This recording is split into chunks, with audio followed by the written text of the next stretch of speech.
Back here at Spring Creek, free autograph sessions for the fans, because of course the riders are the stars of this sport, but they could not achieve what they do without a great support system behind them. And one of the most important parts of that team is having a quality mechanic. My new mechanic's awesome. He has a good upbeat personality, and he keeps me going when I'm struggling throughout the day, if I am struggling, and when I'm doing good, it's even better. He's just upbeat and outgoing.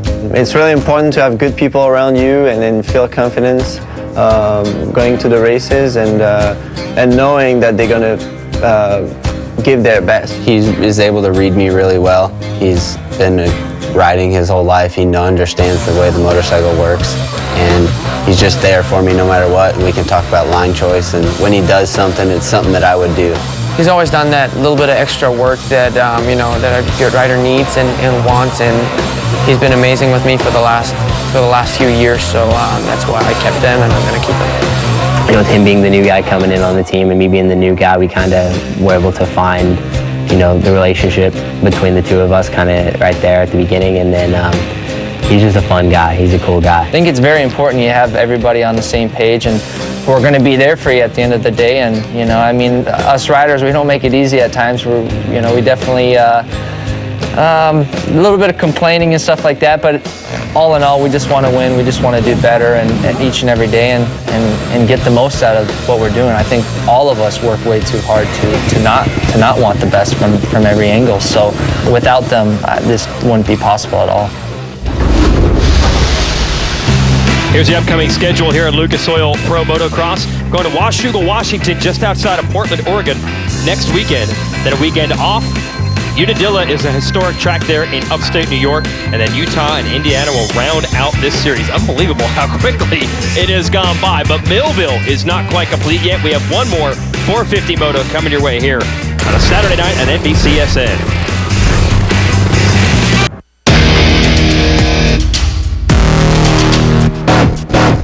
Ryan Dungey is a living motocross legend in his home state. In the prime of his career, the Belle Plaine native has already captured 5 professional national championships. He is currently 3rd on the all-time list for motocross wins in America. The season didn't quite start the way he wanted it, but here we go. Ryan Dungey wins here in Colorado. He returns to his home state track as the 450 points leader. Will the partisan crowd cheer their hero to victory? Gate drop of 450 Moto 2 is coming up. Ready to go racing in the 450 class, the big boys of Lucas Oil Pro Motocross of the La Crescent Wine and Spirits Spring Creek National. We completed a first 450 Moto about 2 hours ago. Here were the results of it. Ryan Dungey got around Justin Barsha. Barsha, early leader, tipped over. Not a huge crash, but just enough for Dungey to sneak by and go on and take the win. Ken Roxon finished 3rd, so watch for those 3 in this second Moto coming your way. We'll send it to Georgia Lindsay at the GoPro starting gate. Ryan Dungey, you took that first race win. We're going into the second Moto. The weather has got warmer. The track conditions have changed a lot, and you have a huge crowd behind you. What's your thoughts going into this Moto? Just to get a good start, and execute everything we practiced and focus. I think track's gonna maybe be a little more bumpier, maybe some better lines, so we'll get a good feel on the parade lap. And yeah, just solid laps, consistent. Best of luck. Thanks, Ryan. But Barsha there on his right. His left, our right. We'll be gunning for him. And Barsha's gotten 3 straight hole shots and has won the last 2 overall wins. So Dungey's going to have his hands full in this next race. The Lucas Oil Pro Motocross Championship is brought to you by The Red Bulletin, a beyond the ordinary experience. Geico, see how much you can save. And by Lucas Oil, made in America, sold to the world. Less than 4 minutes before the gate drops on our final race of the day here from Spring Creek in Millville, Minnesota. Let's show you the Kawasaki track map one last time. Grant, take us around. Shoot down this long start straight into this right sweeper. Hopefully you get that motorsport.com hole shot. This part of the track getting a little choppier, that right into this left, over this tabletop, then over this little tunnel jump, set up for these rollers through this little switchback, get your weight back, get on the rear wheel, power down through these rollers. See the guys starting to get a rhythm through there now. Rail this berm and carry your speed back through another set of these long technical rollers here at Millville. then a right up this little ridge, left, long sweeper right, over the fly Western Power Sports. Now a triple step-up, also known as a catapult from Chad Reed days when he had a big crash. Drop down this hill to one of the hardest braking zones. Then you've got to get on the power.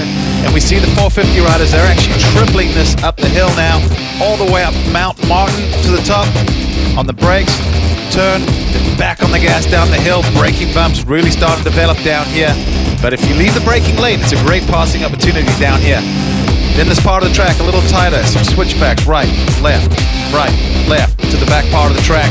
And a few more jumps, double out of this turn, then triple into this corner over the Bud Light triple as the guys land on the binders quickly through the switchback, then up another hill, the last one on the track, another 180 at the top, launch back down, swing right, over the Lucas Oil finish line jump. That's a lap here at Millville. Ryan Dungey is your Bud Light fastest qualifier from practice earlier today. And the track has changed completely since then, so just ignore that 2:21 lap time. They'll be quite a bit quicker than that now. It was muddy this morning. It's a GoPro track preview. This is Ken Roczen on board with our first moto. This is a start. Enjoy this. Look at that start from Barsha. Just zips out there. Roczen funneling in. Listen to that roost.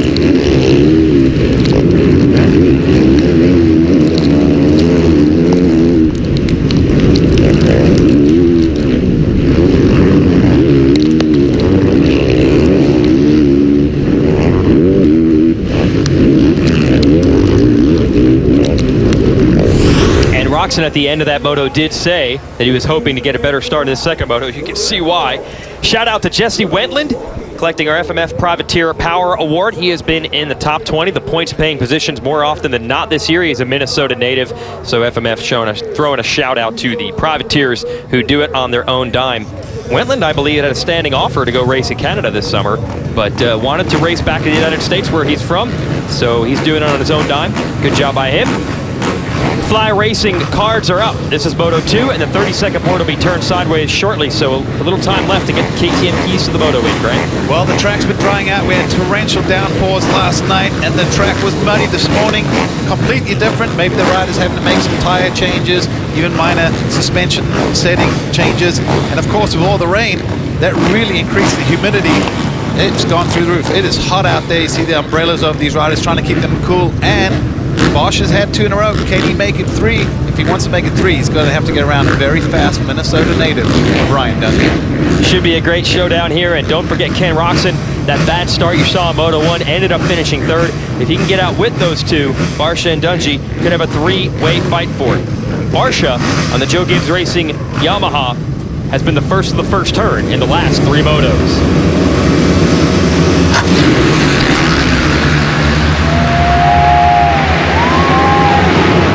Barsha gunning for it again. He's got Jason Anderson right with him.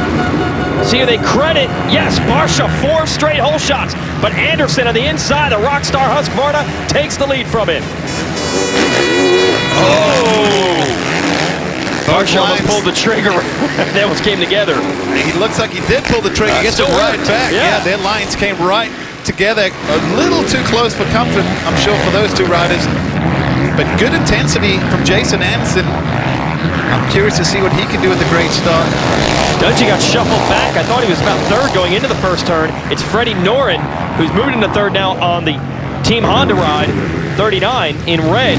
So Dungey 4th, and then it's Blake Baggett and Ken Roczen. So Roczen a better start than the first one. Still not where he wants to be. Dungey going to work on Noren. The Swedish rider, great story, picking up the factory Honda bike. Now they have several riders over there injured. Trey Kennard, Eli Tomac's out. Also Cole Seeley crashed today. He did not race. So Noren representing Honda well, but Dungey doesn't care about any of that. He needs to make passes. The orange number 5, looks like he's got him on the uphill. Let's see if they do this triple, and they pretty much, almost all of them do it. I think only Roczen aborted that triple. But 450 riders able to do that, and that's a big time saver. Dungey now working out the 21 of Anderson. Look at that. Roczen still managed to make the move on the number 1 past Baggett. So he's got 1 pass made. Dungey's going to have 2. He got Noren, and now he's got Anderson.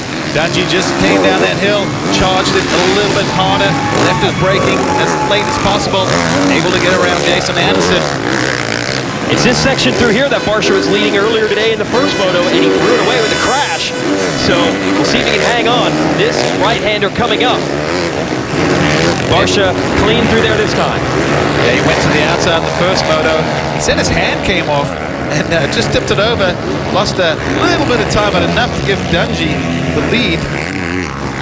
So it's a little bit tough in these opening laps for these guys. So they're trying to push hard, but they're also searching. They're trying to figure out how the tracks change, where the traction is, where it's rough, where can you be aggressive, where do you have to be a little more cautious. Anderson now going to have to deal with Roxon. Roxon has gotten around Noren. So Anderson is third on the white number 21. And then it's the yellow number 1 of Roxon here, the Soaring Eagle, Jimmy John Suzuki. He knows what he has to do. Keep Dungey and Barsha in sight if he wants to win this race. Can he get Anderson? Not easy to pass. Anderson will get aggressive if he needs to. El Hombre, they call him. The key is for Kenny is not to get stuck behind Anderson for too long and let those front two get away. But Anderson keeping the front two in tow, so at least it's not stretching out. So Kenny still wants to try and get around Jason Anderson as quickly as possible. Let's get a little more on the 21 with Georgia. Yes, Jason Anderson, he actually spoke to me this morning and he said, I just love this track. And I said, well, what is it that you're going to have to do to be able to take it to the next level? And he's like, you know what, I just got to keep plugging. But Millville is a track I like, and I expect to do well there. Yeah, on the podium, I believe twice in the 250 class at this track.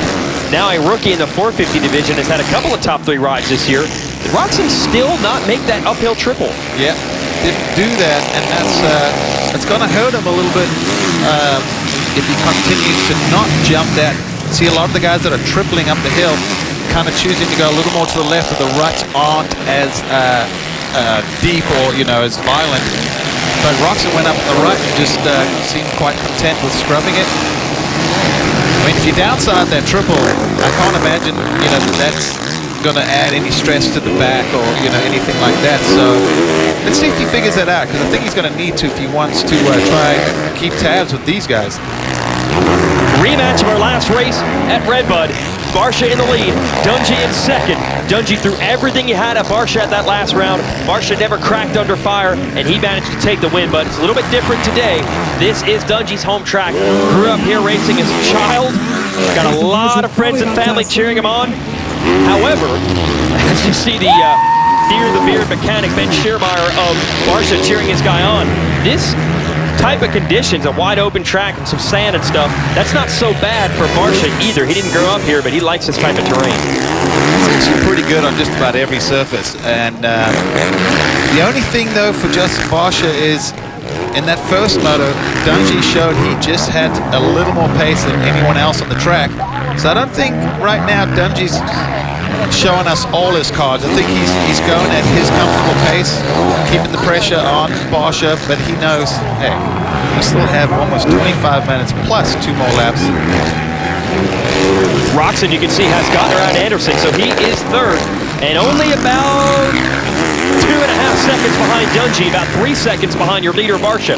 So Roxon has a shot at getting in this. Top right of your screen is the countdown clock, 24 minutes before we bring out the 2 laps to go sign. So plenty of time for Dungey to make a move, Barsha to get away, Roxon to catch up to both of them. This is Mount Martin. The Martin family owns this track. They used to turn left right here. Then they carved this entire mountainside top off last year to make it one of the biggest uphills in all of motocross. One of the biggest downhills too. Yeah, right there. That's a good sized drop off. Then it kind of flattens out a little bit, and then there's another little drop off. And you can see these bikes, that's suspension really getting put to the test as those bumps develop more and more. I always want to ask, what kind of compromise do you have on bike setup here when you have sand whoops and then hard packed downhills? Those are 2 completely different types of sections. How do you set up a bike for both?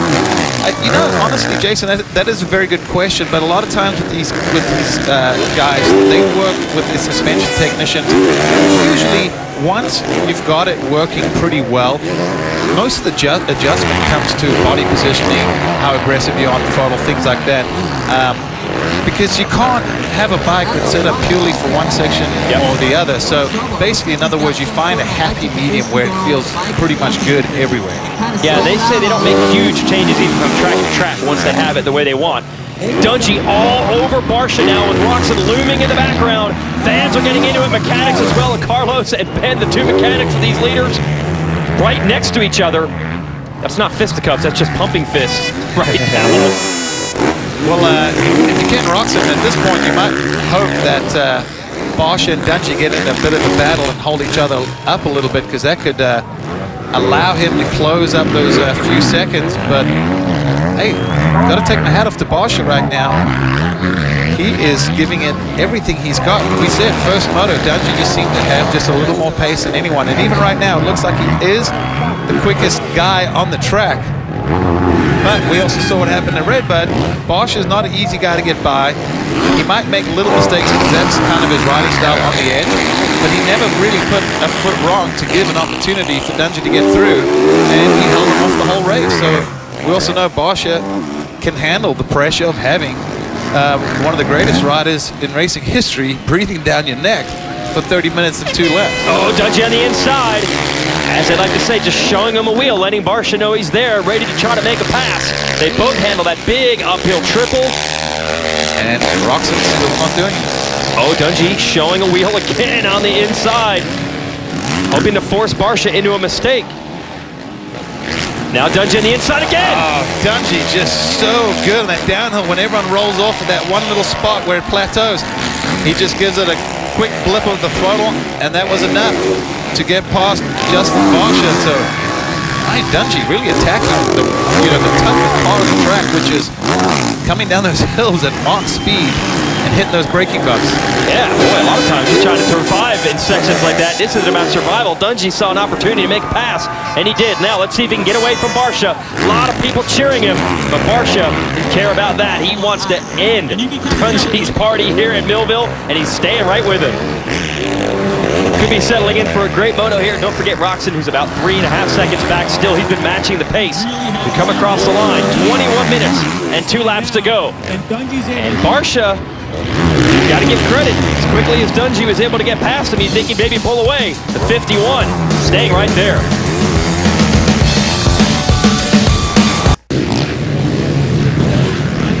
Next Saturday, Premier Boxing Champions returns to primetime on NBCSN as Beirut Showman faces veteran contender BJ Flores in Las Vegas. Premier Boxing Champions next Saturday night, 9 Eastern, NBCSN. Some Dungey fans. Number 1 fan, number 1 rider. Self-declared. His kid's name, it said his name's Tyler Reed.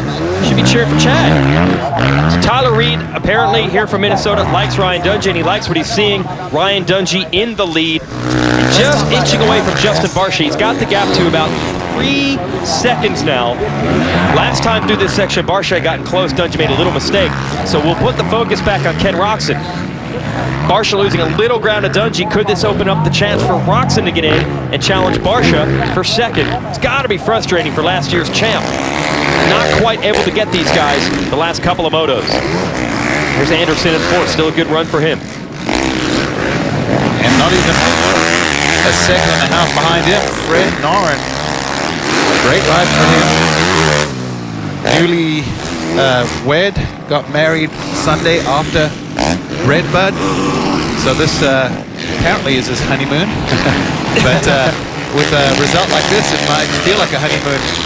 But he's got some company because he's got the number 4, old Chupacabra.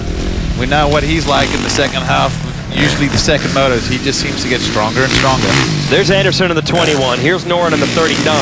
And then Baggett right behind. Anderson and Baggett kind of have a growing rivalry off the track, and they seem to find each other on it quite a bit. And they are 4th and 5th in the point standings as well. So they might hook it up before it's over. Noren, by the way, his best finish this year is a 7th in a moto, and got that just at our last race at Redbud. So 5th would be continued progress for the rider out of Sweden. And his wife Amy is a photographer out here, so they met at the races. Really nice story. Great couple, good people to have at the track. But Baggett still would like to make them talk about a 6th place finish, not a 5th. Trying to make the move here, Baggett. He's got a new track in Florida. Bought some land there a little over a year ago, and they spent a year turning it into an awesome motocross practice track. He said a lot of riders stop by and ride with him lately. Right now he's riding with Norin.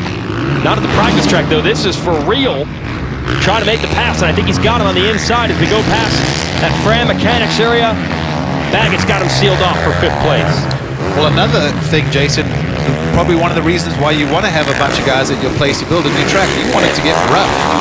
And if you ride by yourself, it's going to take a month before that track gets anywhere decently rough. So I'm sure it's kind of nice to have one guys to ride with, because, you know, if you're doing motos and stuff, a lot of times when we used to do it, we'd figure out, you know, everyone's speed and then stagger and basically try and simulate a race. But it was great training because it made everyone dig a little bit deeper. There was no money, no points, no nothing, but you didn't want your buddy to beat you. You know, like you wanted to, you know, remind him afterwards about that pass you made on him. No, I remember going down there one time at Chad Reed's place, or in your place, you and Reed and Ferry and all those guys, and yeah, you stagger the times out. You say, hey, if you're 4 seconds quicker by the end of 30 minutes, I'll start 4 seconds ahead of you, and then see if they can catch each other. That's how these guys train during the week together. It's kind of bizarre in motocross that rivals will work together during the week. Here's your motosport.com whole shot replay. On the inside, it looked like Anderson was going to have it, and then Barsha, just a better apex into that corner, you know, come from the outside, he can sweep it in and just gets it. And is that Pike who went off the track? Yeah. That's what happens in this first turn. Everyone kind of pushes wide, and usually if you're on the outside, fortunately you can get pushed off. Oh, you see that, just a wheel length. So one of our closer whole shot replays. Every time you see Dungey and you think it's going to officially be over, you look back and you see that blue fender of Barsha. It's down to 2.5 seconds again, and plenty of time. See Buddy Antonez on the side of the track in the blue jerseys, the riding coach for both Pike and Barsha on the JGR team, cheering his guy on. We're halfway through this one. As I said, plenty of time. Enough time for you to call Geico and save 15% or more on your insurance, and maybe enough time for Barsha to put a little more pressure on Dungey. This one is not over. Roxon back here in 4th. Got to keep on digging. Sorry, he's 3rd. These are lap riders. Boy, they put a big gap between them and Roxon. Not sure what happened the last time around for the champ. He ran a 2:17, where the leaders ran 2:15. So Roxon losing a little bit of ground right now, and in danger of falling a full 50 points behind Dungey in the series. And that's kind of the magic number in motocross, because they pay 50 total points if you win both motos on a given race weekend. In other words, Dungey could be our champion before the final round. That's right. Hey, it's the land of 10,000 lakes here in Minnesota. Found some people fishing here outside Minneapolis. Minneapolis only about an hour and a half from us here at Millville. And in the car winning an Xfinity race in Chicagoland, Justin Barsha wins the overall for the motocross team at Budds Creek, then follows it up with a 2nd straight victory at Redbud 2 weeks ago. Meanwhile, Kyle Busch in the Sprint Cup Series won 2 out of the last 3, the road course at Sonoma. You see Barsha winning at Redbud for his 2nd straight here in motocross.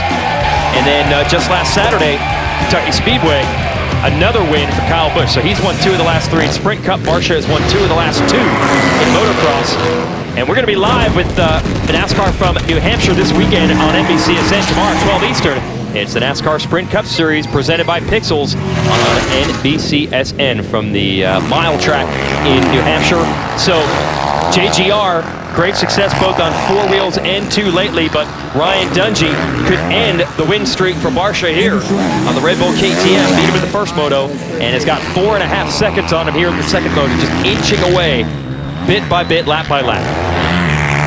Yeah, that's all he's been doing, and that's Ryan Dungey's kind of style. Like, that's his pace. He's got the pace today, and he's just been doing his thing, running his lines, running his pace, not getting frazzled or rattled. And Barsha, he's been great, man. He's really impressed me lately, and just his tenacity and doesn't give up, just keeps fighting, which I think is always fun to watch. It's always fun to have someone like that in the series to make things interesting. different riders, different techniques, different approaches. But as you can tell with the results, very similar. And pretty cool story. This week, Barsha, who's busy trying to win races right now, but did take time out on a Wednesday for the Make-A-Wish Foundation, and a 5-year-old named Austin who's struggling with cystic fibrosis, but does like to ride his dirt bike. So the Joe Gibbs Racing team actually built a kids track at their motocross facility there in North Carolina. And Barsha got to ride with Austin for the day on Wednesday afternoon, so kind of giving back to the fans there. But now back to the business of trying to beat Ryan Dungey at Millville, which is not easy. Now, Dungey did not win this race last year. There it is. There's the Instagram from J-Bone, Jeremy Albrecht, the team manager for Joe Gibbs Racing. There's Austin. They helped rebuild this bike with some cool graphics and fresh tires. I got to go out there and hang out with them. Austin was pumped. He did not want that motorcycle out of his sight at any moment. They even offered him a tour of the Joe Gibbs Racing NASCAR shop. He didn't want to go. He just wanted to watch the bike. I even like he's got the full factory gear, fly racing built, with all the sponsor logos. You see, you got Monster and Toyota and everything on the front. So you know that probably just made that kid's dream come true. Really cool when you can see top guys be able to do these sort of things. Yep. And thanks to our friends at Fell Motorsports helping put that together, along with the Make-A-Wish Foundation and Joe Gibbs Racing. Dungey on the Red Bull KTM, getting closer and closer to a very popular victory here in his home. Oh, Jimmy, I've had it to you. This is the La Crescent Wine and Spirits Spring Creek National Lucas Oil Pro Motocross Championship, and its star right now is Ryan Dungey, who is a Minnesota native, grew up riding on this track, and is en route, it appears, to winning the race today. And he'll have another race tomorrow. He's organizing the Minnesota Major, which is a charitable event raising money for St. Jude Cancer Hospital. That's tomorrow morning, and Minneapolis. You can bike ride or a 10K or a 5K run, sorry. And you can get more info at fundraising.stjude.org. You can donate even if you're not able to make the event. And Grant Langston is going to take his creaky, beat up from motocross knees and back and go run where I was not able to put my money where my mouth is. I don't believe I'm going to make it. I will have to perhaps be your sponsor. The main goal, of course, to help raise some money for St. Jude, so we got to help. Well, the cool thing is 100% of the proceeds go to the St. Jude's Children's Hospital, which I think is really, really cool. So Ryan puts in his own time and money, and he matches a lot of these donations, something that's very near and dear to his heart. He lost his grandmother a couple of years ago through cancer, and I think, being the kind of guy he is, knowing that he can make a difference, he will try and do it. And I can't really run. I'm a little chubby and out of shape and creaky knees and that, but I'd love to do it. Georgia Cadet, I'm almost afraid to let her in. Go ahead. No, I was actually looking at the number 87 of Cody Gilmore, who is currently in 22nd place. He actually got diagnosed with back cancer in 2006 when he was riding his dirt bike. He had no idea about it or what was going on, but he ended up finding out he had cancer, and then he got completely treated actually here in Rochester at the Mayo Clinic. 2008, he ended up riding again. He's going to be doing the ride tomorrow, and he's already raised $3,000 just himself to go to this great cause. Man, that is awesome. And what's even more impressive, being Gilmore, he's a privateer. He's just trying to find enough funds to get from race to race, and in the spare time he raises $3,000 for St. Jude and cancer research. That's pretty cool. Yeah, Cody, a great guy. Nice to see things like that. And I think, for some of these people, it's very personal, Yeah, they've all got stories certainly weaved throughout. I went through, some cancer treatment, and, same thing. You just want to be a part of this and try and help out. And the effort Dungey putting in, well, heck, he's going to be tired after logging 2 hard motos today, and he's got to get on the bicycle tomorrow for that event. On July 9th, Ryan Villopoto called it a career at the tender age of 26. Villopoto guided his Kawasaki to 9 AMA National Championships during a career that spanned a decade. He signaled his arrival amongst the greats in 2007, winning the Motocross of Nations at Budds Creek. The field included American teammate Ricky Carmichael in what would be his final ride. The Washington State rider would go on to an historic career that would include 4 consecutive Monster Energy Supercross titles and 2 450 motocross crowns.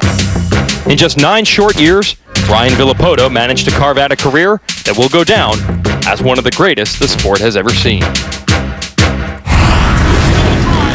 And there's Ryan Villopoto, and there's a real school of thought starting to go through the sport now as these guys are taking fitness and training to another level to put in the kind of effort that Villopoto did to achieve these types of results. It's not something you can sustain past 10 or maybe 15 years. So yeah, started as a pro his first full season 2006, and in 2015 he has decided to step away. I think people that saw Villopoto closely here in the United States this year and in the attempts he made in Europe, United States last year and the attempts he made in Europe this year could see that some of the fire had been extinguished for him, but the effort he put in and the results really speak for themselves. 9 AMA National Championships, that is second all time. Battle is on for third here at Spring Creek, and Blake Baggett, I believe, has gotten around Ken Roczen while we're at break.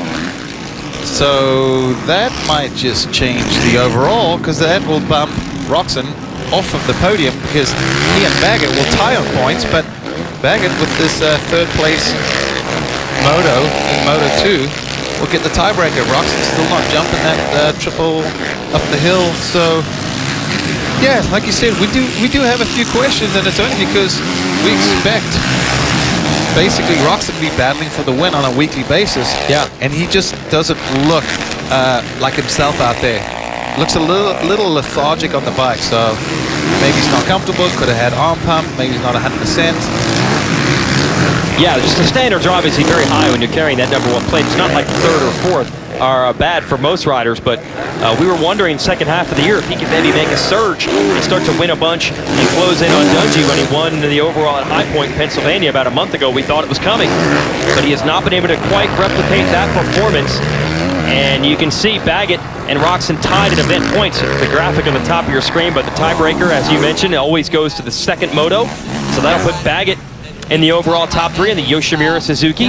And Baggett and Roczen actually ride together quite a bit down in Florida during the week as well. They've been sharing some bike settings also. So some friendly fire between those two in this battle for third. And we have a replay of Baggett making the move. Here's how he took third away from Roczen. This is that last hill before the finish line, and Roczen has it here. See what I mean? Just coming down that hill, he just looks, a little lethargic. Like yeah, he not as didn't aggressive. charge it. Yep. So that's obviously why we're all scratching our heads, because there's got to be something. We don't know exactly what it is, but this guy's firing on all cylinders. Dungey's lead 10 seconds over Barcher. Once he got to about 10, he's kind of tucked it away and kept it at that limit. Well, you can tell by the lap times, Dungey and Barcher backed it off a little bit. Baggett, actually the fastest guy on the track. He picked it up. And let's send it to Georgia, show what's on the line for Dungey. Yes, I am on the podium, and I have 2 Red Bull girls, but I also have 3 Vikings. Now, we know that Minnesota is known to be the Viking state, and these beautifully hand-carved in wood trophies are going home with the top 3 of the overall today. But I want to know who's got a suitcase that's big enough to take this home. Yeah. Well, I guess the good news for Dungey, he can drive it home. For the other guys, right. I can only imagine what the airport security is going to do when they see someone walking in with a Viking and try and convince them it was a trophy. They're going to think you're crazy. It's not metal, just wood. And it's good the trophy girls are picking up the third place trophy. I want to see even Dungey as fit as he is trying to pick up that one that goes to the winner. And there is a competition every year. MX Sports organizes this championship. Awards the best trophies each year, and we have seen since they've done that, every track stepping it up. Yeah. White flag out, Dungey on basically a little parade lap here for his home state fans. A lot of support around every time he comes. You always know where he's at on the track because you can hear the roars pick up as he goes around. Picture perfect day, 1-1. Just reminding everyone why he's got that red background, why he's one of the winningest motocross riders in history. Third behind Carmichael and Stewart, but as you can tell, with Stewart not racing at the moment, Dungey's been closing that gap up, so be interesting to see next year because we'll have Stewart back, and we'll see how it goes when Dungey and Stewart go head-to-head because they're going to be really close on overall wins. So, yeah, and Stewart, 2008 champion on the 450 and a 2-time champion in our 250 class, is out due to a drug test last year with the World Anti-Doping Agency, but he'll be back on a bike in August. Not going to race this year, but he will be back in 2016 for the Yoshimura Suzuki team. So yeah, that's something to look forward to. Dungey and Stewart may be going at it both individually each weekend, but also in the record books to be second all time. Stewart has a couple wins over Dungey right now. This is combined wins for both classes. Carmichael almost doubling them both. I was going to say, I don't know if we'll ever see anyone catch Ricky's record in our lifetime. Yeah, Dungey working, I believe, on career win number 41 right now. It's actually triple. Carmichael has 150 combined with motocross and supercross and 100 just here outdoors. So here is Dungey downhill. You know what? 41 career victories. That's pretty cool, but these ones have to be extra special when you go out here and do it at Millville. This is the track where he made his professional debut. This is the track where he grew up riding, and so many people here get to say they saw this before anyone else did. Long before he was a superstar, and really long before he was earmarked to have this kind of success. Dungey as an amateur had an okay career, but I don't know how many people thought here we'd be almost 10 years after he turned pro, that Dungey would be third on the all-time win list and working on potentially his third 450 class championship. Truly a Hall of Fame type career, and he's got a long way to go. Ryan Dungey goes 1-1 and dominates here at his home track in Minnesota. What a performance. Great day. It's exactly how he drew it up when he went to bed last night.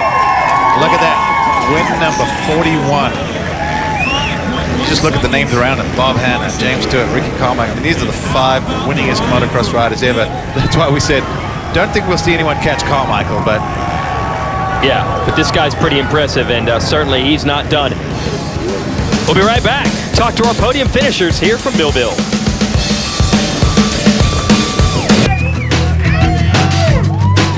Hey folks, you can get your official Lucas Oil Pro Motocross gear at motosport.com, along with all kinds of gear for riding a motorcycle. Wow, look at the left side of your screen.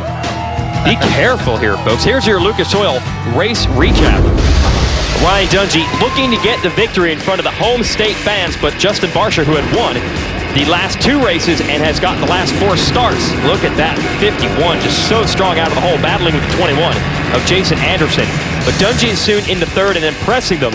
Then he gets around Anderson for second, and then on the downhill, a scary place to make passes. He does make a pass, takes the lead. Great pass there, and once Dungey got around Barsher tried to keep the pressure on, but Dungey just had a little too much on this day here at Millville. Wins it by about 5 seconds. Dungey, first moto, check. Second moto, check. That's the overall win here at Spring Creek. This is the track he grew up racing on, so crowd is going to be very excited when he gets up to the podium. Here are your moto results. Baggett getting around Roxon late for third. Freddie Noren, career best, 5th place. Well done. And Josh Grant, welcome back to racing with a nice solid 9th. Let's send it to Georgia. Yes, end of a very hot day here at Millville, Minnesota. Now, Ryan Dungey, huge congratulations. A win is always going to be good, but a win at Millville, what does that mean to you? It means a lot. It's been a couple years since I won here, and always don't hate leaving. You know, I know had a couple tough breaks the previous years, but that one came down to me and Justin. You know, and when I made the pass, I just tried to drop the hammers even more than when we were going, and it was able to open up a little bit of a lead, but. I got to give it up for all the team. Red Bull KTM, like, hands down, they're doing an awesome job. Like, the bike, little testing, the little bit of testing we did this week with WP, we made some good gains. You know, it was good progress. So it's good to see it relate into the race conditions. And Dunlop tires, the man above, I mean, Lord Jesus Christ, everybody, my family, wife, Lynn's. I heard them around the whole track, and it was cool, pretty motivating.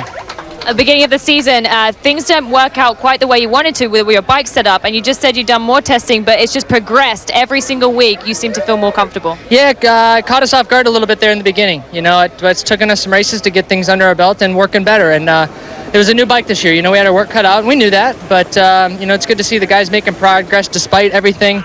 And I'm not easy. I push the guys and nicely, you know, but we all work good together, so it's good to see positives. Huge congratulations, Ryan Dungey, with the overall win at Millville. And here's the overall for the day. As Georgia mentioned, that is your winner. He makes the math easy with the 1-1 score, and heck, Barsha does the same thing as you look at your overall here. 2-2 is good enough for second. Baggett and Roxon tie. Tiebreaker goes to the better second moto, so Baggett will be third for the day. Another solid, consistent day for Anderson and Tickle.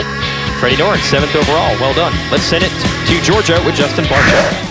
As Justin Barsha, you stay with Ryan Dungey there. That was an impressive race. Progression throughout the season. The last 2 weekends you've had overall wins.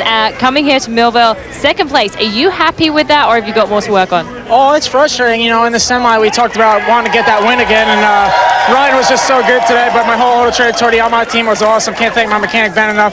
Jeremy, Coy, everybody at the team, my mom, dad, girlfriend, Brooke, just everyone. We had fun today, but it's definitely frustrating because I couldn't match Ryan's speed, so gotta go back, fight hard, and try to get my Washougal. Perfect. Well, congratulations. Well done, Justin.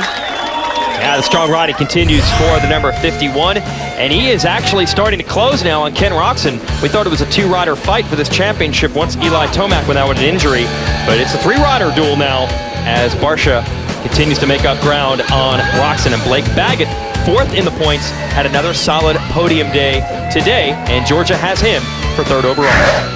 Wow, what a day. I did not expect you to see you in 3rd place on the podium this weekend after everything that happened. However, you've pulled it together. You rode strong.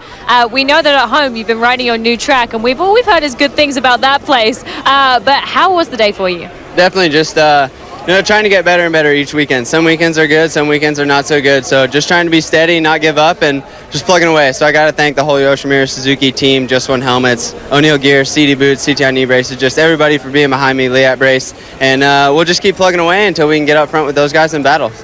Now, we're talking about your track that you've had. I saw a post from your girlfriend on Instagram saying she pretty much cannot get you out of a tractor, a dozer, or some sort of equipment. Is it just something you enjoy doing? Yeah, definitely. The tractor is a hobby, and just trying to reinvest in myself and make the gnarliest track I can so that when I come to the weekends, it's a little bit easier. So just plugging away, working hard, and it's paying off. Congratulations, 3rd overall, Blake Baggett. Yeah, a couple weeks ago, Blake said he took all the money he won from winning the 250 title 3 years ago and invested it into that track. So trying to improve going forward, and that's what we're doing. We're going forward to Washougal next weekend. Coverage, of course, on MAV TV, the first motos and second motos live right here on NBCSN. And then midweek, we have highlight shows. Spring Creek coming up on Wednesday, and then Washougal a few days after that race is complete. Then we'll have a 1 weekend off and then a 3-race stretch down to the championship, which Ryan Dungey is hoping to lock down. It might happen August 22nd at the Ironman National in Indiana, not too far from Indianapolis. So come on out and join us if you haven't seen one of these races in person. It's definitely fun. Barsha there on the side of the podium. You see him to the right. Not happy. He wants these wins, man. Once he gets the taste of it, he doesn't like second place. Yeah, just one of those days. Dungey does what Dungey does, gets out, rock solid. Barsha gave it everything he had. Baggett, a good weekend, same like Norin. Questions about Ken Roxon, 250 class. Jeremy Martin, once again, didn't get the overall, but great ride. Great racing. Cooper Webb, 1st overall of the season. Just got to love this outdoor motocross. That's right. We're going to go from Minnesota to Washington next week on Washougal. So join us then. Stage 14 of the Tour de France coming up next. For Georgia Lindsay and Grant Langston, I'm Jason Wygant. Thanks for watching. Congratulations to Ryan Dungey and Cooper Webb, your winners today.